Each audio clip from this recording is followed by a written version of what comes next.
Saludos a los santos en Medellín, amados amigos. ¿Qué más? Que la gracia y la paz de Jesucristo sean multiplicadas sobre cada uno de ustedes. Reciben. Bueno, antes de la prédica, por supuesto, el chiste.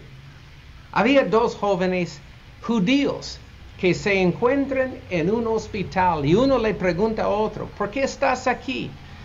Y el joven le responde, ay, es que mañana van a quitarme las amígdalas.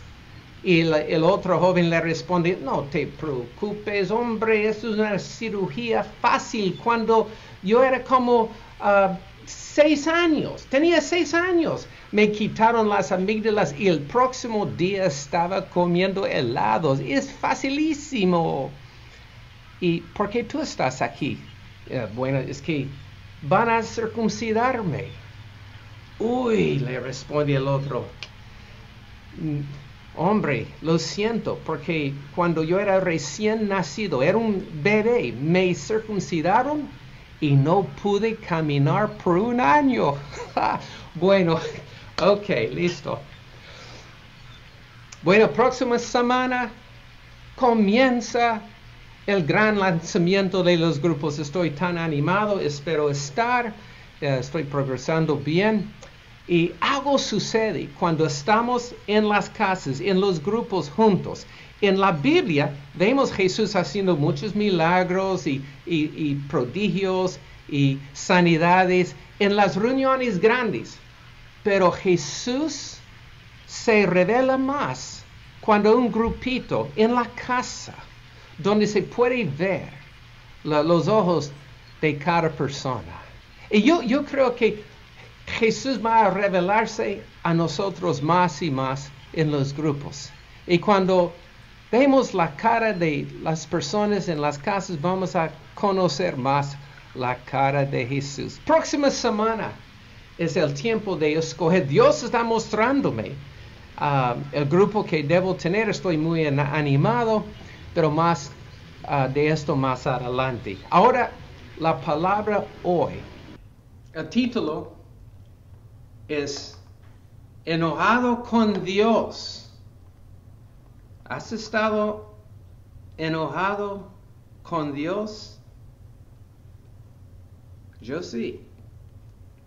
Miremos el texto del 2 de Samuel, capítulo 6, versículo 3 en adelante. Vemos aquí la vida de David, anda muy bien. David en los capítulos anteriores acabó de conquistar a Hebrón, a Jerusalén, había ganado a los filisteos. Todo anda bien, ahora está con los 30,000 hombres para traer el arca de Dios a Jerusalén. El rey Saúl antes, él nunca quería traer el arca, solamente le importaba la posición política, el poder, y impresionando a las otras personas. Pero David, él tenía el corazón de Dios, él quería la presencia, la gloria de Dios. Entonces, por esto, él quería traer el arca de Dios a Jerusalén. ¿Qué puede pasar mal? Vemos en 2 de Samuel, capítulo 6, versículo 3. Pusieron el arca de Dios sobre un carro nuevo y la llevaron de la casa de Abinadab, que estaba en el collado, y Usa y Ahío, hijos de Abinadab, guiaban el carro nuevo. Y cuando lo llevaban de la casa de Abinadab, que estaba en el collado con el arca de Dios, Ahío iba delante del arca. Y David y toda la casa de Israel danzaba delante de Jehová con toda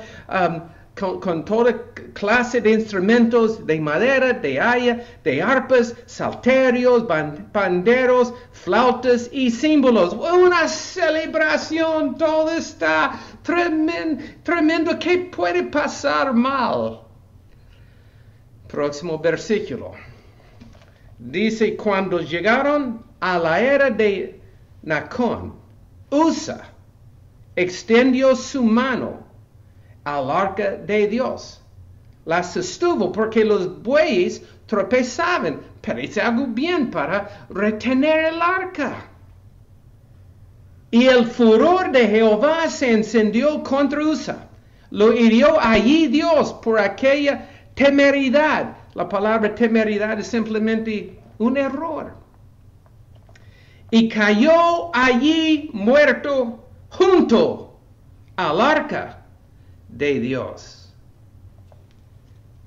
Cayó junto al arca de Dios muerto. Yo pensaba que el arca de Dios trae vida. ¿Qué pasó? Bueno, miremos versículo 8. Dice, y se entristeció David. La palabra en el hebreo realmente quiere decir, se enojó David por haber herido Jehová a Usa, y fue llamado a aquel lugar Perez Usa hasta hoy.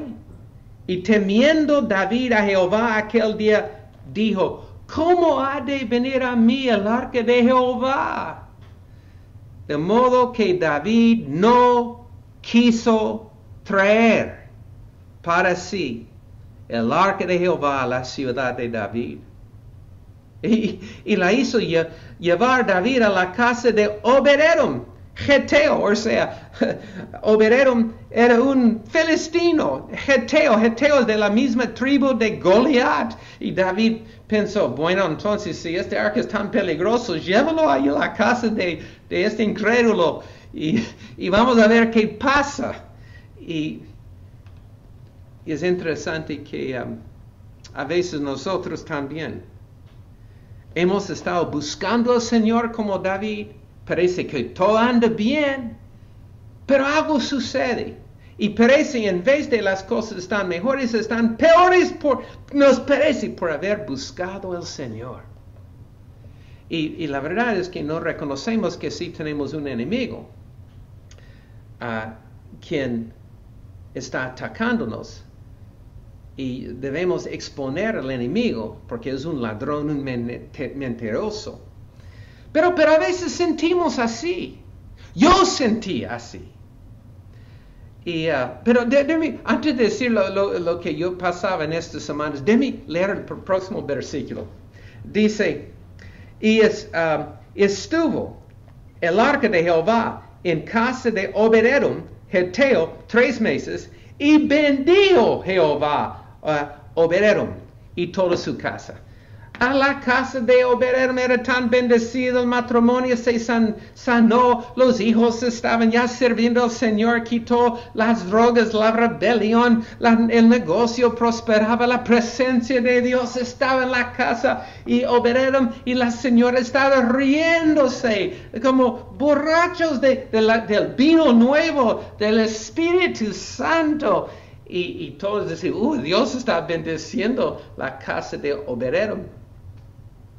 Y a veces escuchamos como Dios está bendeciendo a una persona a quien nosotros creemos que no lo merece. Aquí son las buenas noticias. Dios te ama y igualmente Dios ama a aquella persona a quien no te cae bien. A veces Dios ama a nuestros enemigos y peor nos dice, y tú debes amarlos también. Todo cambió cuando David tomó la decisión de escuchar de lo que pasó en la casa de Obed-Edom. Y fue dado aviso al rey David diciendo, Jehová ha bendecido la casa de Obed-Edom y todo lo que él tiene, y causa del arca de Dios. Entonces David fue y llevó con alegría el arca de David de la casa de Obed-Edom a la ciudad de David. ¿Qué pasó? Yo creo que muchas veces Dios quiere hablarnos por lo que Él está haciendo en las vidas de otras personas. En estos días, cuando yo estaba como lleno de esta bacteria terrible, y la bacteria está como muriendo por causa de los antibióticos, y causó como un malestar peor. Y yo estaba como cuestionando a Dios, ¿por qué eso está pasando? Y estaba hablando en estos días con John Arnott, mi amigo. Y Y él cuenta de la historia de un joven, un surfista, se llama Ian McCormick. Este joven no estaba buscando al Señor, solamente buscaba las fiestas, las chicas, viajando por todo el mundo con su tabla de surf. Y un día en el agua, 5 aguamalas le picaron, y eran las aguamalas más venenosas que hay, y casi muere ahí mismo en el agua, pero pudo llegar y una ambulancia le llevó al hospital, y en la ambulancia tuvo una visión de su mamá. Y su mamá le dijo, Ian, clama al Señor y pídele perdón con todo tu corazón, y Él te oirá y te perdonará. Y él no sabía cómo orar, pero trató de orar como Padre Nuestro, y por fin dijo, Señor Jesús, perdóname, y sintió como una paz. Pero cuando había llegado al hospital, Ian había muerto. Pero Ian se encontró en una oscuridad muy densa y trató de tocar su brazo, pero no sintió nada. Trató de tocar sus piernas y no estaban. Y escuchó una voz diciéndole, lo mereces, estás en el infierno. Y él clamó a Jesús. En este momento una raya de luz le llevó a otro lugar y se encontró en la presencia de Dios. Y él estaba como tan apenado, llorando por sus pecados. A la vez sintió las olas de amor y perdón. Y Jesús le pregunta, Ian, ¿quieres volver a la tierra, quedarte acá? Y él dijo, yo quiero quedarme aquí. Mira los montes nuevos, los ríos cristalinos, todo perfecto. Pero mi mamá no sabe que yo recibo a Jesús. Tengo que volver para decirle que todo lo que ella cree es la verdad sobre el infierno y el cielo. En este momento Jesús dijo, listo, cierre los ojos. Y él cerró los ojos y abrió los ojos. En la morgue. Había muerto y le había llevado su cuerpo al morgue. Y un doctor tenía un bisturí listo para cortarle y asustó al pobrecito doctor. Y Ian fue sanado dentro de un día de todo el veneno que él tenía en el cuerpo. Y hasta hoy es un pastor predicando de Jesús en todo el mundo. Cuando escuché esta historia pensé, hey, Dios sanó de todo el veneno en el cuerpo de este chico de una y ¿qué de mí? Pero algo sucedió. Señor, si tú puedes hacerlo por Ian, tú puedes hacerlo para mí también. Porque no tiene nada que ver si lo mereces o si yo merezco o no. Y quiero dejarles con algunas cosas prácticas que yo aprendí en este tiempo por este pasaje. Número 1 es que debemos celebrar lo que Dios está haciendo en otras personas, sabiendo que la bendición ya se nos acerca. Pero también debemos siempre volver a la palabra, como David hizo. David vio en la palabra, dice en Crónicas, que no se debe traer el arca de Dios sobre un carro nuevo, sino sobre los hombros de los 4 sacerdotes. Y este nos da una imagen cómo traer la presencia de Dios a la casa y a la iglesia. Imagínate los 4 sacerdotes llevando el arca, ninguno podía controlar el otro. Todos tenían que someterse al otro. En la misma forma, cuando estamos sometiéndonos al uno al otro en honra y en humildad, la presencia de Dios viene más y más entre nosotros. Y también aprendí por esto es que nunca debemos darnos por vencido. David, aunque fracasó en una forma tremenda, se levantó para intentar otra vez. ¿Qué dijo Jesús en Lucas 11 cuando estamos orando y nada funciona? ¿Qué debemos hacer? Jesús dijo en Lucas 11 que si nada funciona después de orar, debemos buscar otra solución. No, Jesús nunca dijo esto. Jesús dijo que debemos orar y orar sabiendo que sí, la puerta se abre. Así que nunca vamos a darnos por... Yo estoy seguro si no nos damos por vencido, ganamos, porque ya tenemos la victoria en Cristo Jesús.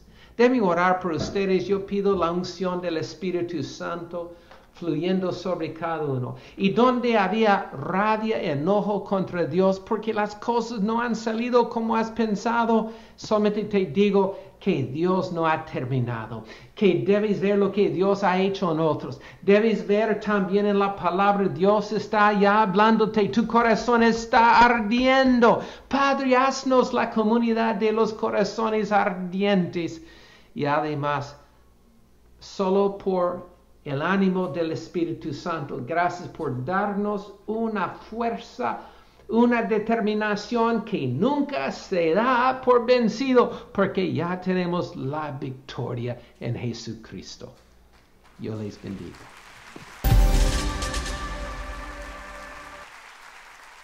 Levante sus manos, vamos a orar por nuestro pastor. Todos unidos. Señor, gracias por la vida de nuestro pastor Andrés. Señor, hoy, Señor, nos unimos, nos ponemos de acuerdo, Señor, dándote gracias por lo que ya has empezado, Señor, y que tú mismo vas a terminar, y es una sanidad y una restauración en su salud de una forma completa, en el nombre de Jesús. Y las fuerzas, Señor, sobrenaturales, Señor, la vida y la vida abundante sobre él y su familia, en el nombre de Jesús. Amén y amén. Gracias, Señor. Gracias. Solo quiero retomar desde donde él terminaba, los sacerdotes llevando el arca, la presencia, pero en unidad.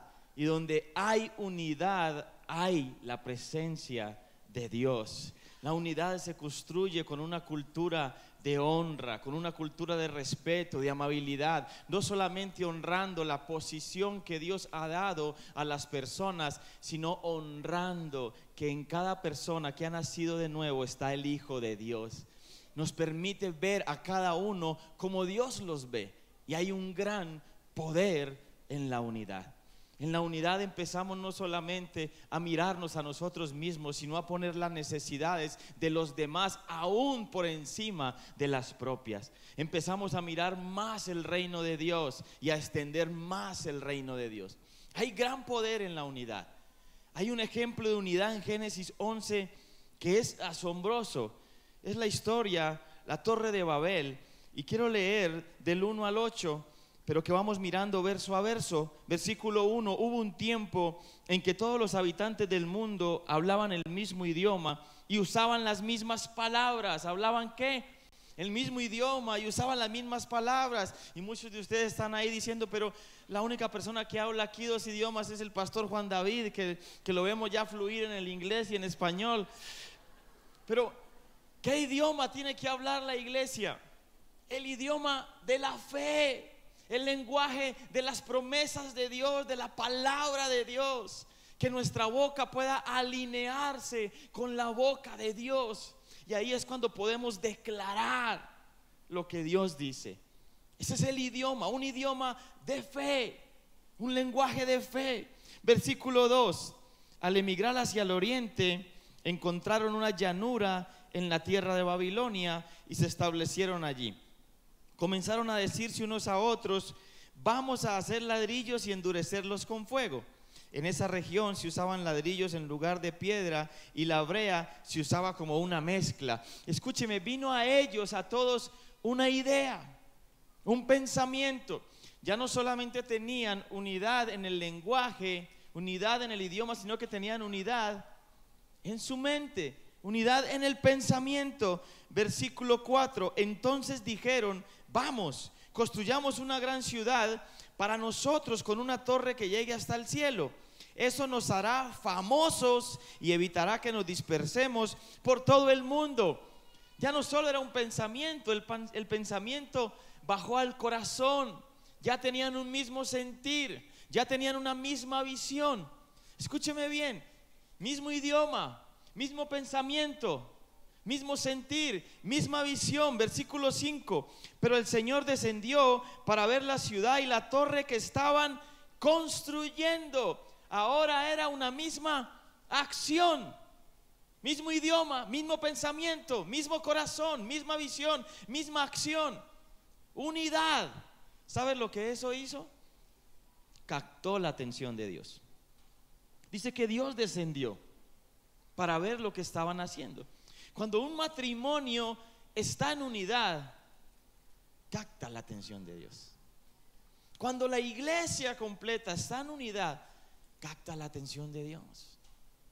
Cuando una empresa, cuando un equipo, cuando una entidad, una familia está en unidad, eso capta la atención de Dios.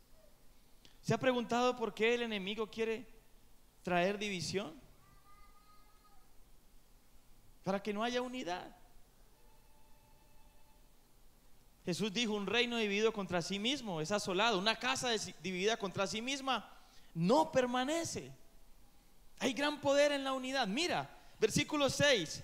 Dios dijo: miren, la gente está unida y todos hablan el mismo idioma. Escuche bien, después de esto, escúcheme bien, después de esto, nada de lo que se propongan hacer les será imposible. ¡Wow! Dios está diciendo eso, ¿por qué? Porque vio que la gente estaba unida. Y Dios mismo, sale de la boca de Dios que dice: nada les será imposible. ¿Qué ocurrió? Versículo 7. Vamos a bajar a confundirlos con diferentes idiomas, así no podrán entenderse unos a otros. De esa manera el Señor los dispersó por todo el mundo y ellos dejaron de construir la ciudad. Por eso la ciudad se llamó Babel, porque fue allí donde el Señor confundió a la gente con distintos idiomas. Así los dispersó por todo el mundo. ¿Por qué? ¿Dios acaso no es el que dijo que nada les sería imposible porque estaban unidos? ¿Por qué los confundió? Para que se dispersaran, obviamente. ¿Pero por qué? Lo que yo creo es que ellos estaban unidos entre ellos, pero no estaban unidos con Dios.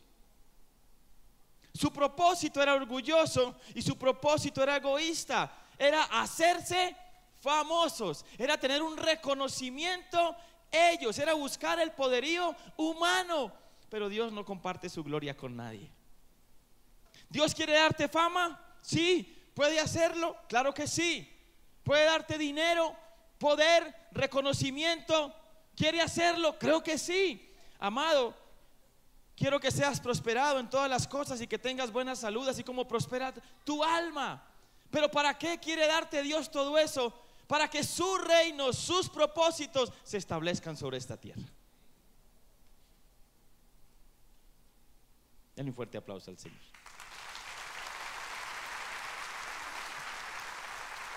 Imagínate, piensa en esto. Si Dios mismo estaba diciendo que nada les era imposible a ellos, ¿cuánto más para un pueblo que está unido con Dios y entre sí? ¿Cuánto más para un hogar, para una familia que está unida con Dios y entre sí? Imagina lo que puede pasar en esta ciudad, lo que puede pasar en este país y lo que puede pasar en esta iglesia si estamos unidos con Dios y entre nosotros. Hay tanto poder en la unidad. En Juan 17, cuando Jesús ora, dice que: Padre, que sean uno como tú y yo somos uno. Unidad, para que el mundo crea que tú me enviaste. Y cuando lees el Salmo 133 completo, habla de la unidad, pero leo el versículo 1 y dice: qué maravilloso y agradable es cuando los hermanos conviven en armonía. Qué maravilloso y agradable es cuando los hermanos conviven en armonía. La única vez que en todo el Antiguo Testamento aparece esta palabra armonía. ¿Y sabes lo que significa en el hebreo? Unidad. Qué maravilloso y agradable es cuando los hermanos conviven en unidad. Unidad no es uniformidad. Todos tenemos diferentes dones, diferentes llamados, algunos afines. Pero todo eso diferente, unido en un propósito, es poderoso y maravilloso. Cuando usted mira un equipo de fútbol, le ve el mismo uniforme. Solo por poner un ejemplo, hay equipos de fútbol que son verdes, blancos y medias blancas. Ustedes ya sabrán cuál es. Hay otros de otros colores. Cada jugador está en una posición y tiene un don, un talento diferente, ¿cierto que sí? Pero todos ponen ese don, ese talento y defienden esa posición en pro de un objetivo, una meta. Lo mismo es cuando usted ve una orquesta, cada uno toca un instrumento diferente, pero cuando suena hay una armonía tal. Y Dios dice que donde hay armonía, allí está la bendición y la vida eterna. Entonces, imagínate la iglesia en armonía, el hogar en armonía, la familia en armonía. ¿Qué hay? Bendición y vida eterna. ¿Qué hay? La presencia. Y donde la presencia de Dios está, todo, absolutamente todo, tiene que cambiar. No importa si el ambiente es de incrédulos como la casa de Obed-edom, pero donde está la presencia está el favor de Dios. Y cambia todo. Cambia todo. Ayer le compartía a los jóvenes acerca de la vida de José. Si puede ir subiendo la persona del piano, por favor. José, en la casa de Potifar, en la casa de alguien que no conocía al Señor, pero ese alguien que no conocía al Señor se dio cuenta de que José tenía la presencia del Señor. Y puede ser que tú trabajes con incrédulos, pero ellos van a notar que tú tienes la presencia de Dios. Y a causa de que tú estás ahí, el Señor va a bendecir toda esa casa. A causa de que la iglesia ha sido puesta en esta nación, el Señor va a bendecir toda esta nación.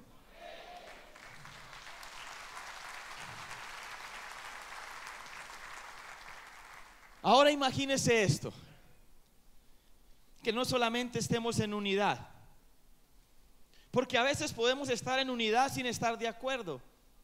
Usted dice, no, pues yo no estoy muy de acuerdo con eso, pero yo voy porque quiero estar en unidad. A veces su esposo le dice, ese negocio y esto, yo no lo veo muy bien, mijo, pero si usted lo ve, yo lo apoyo. Pero otra cosa es unanimidad.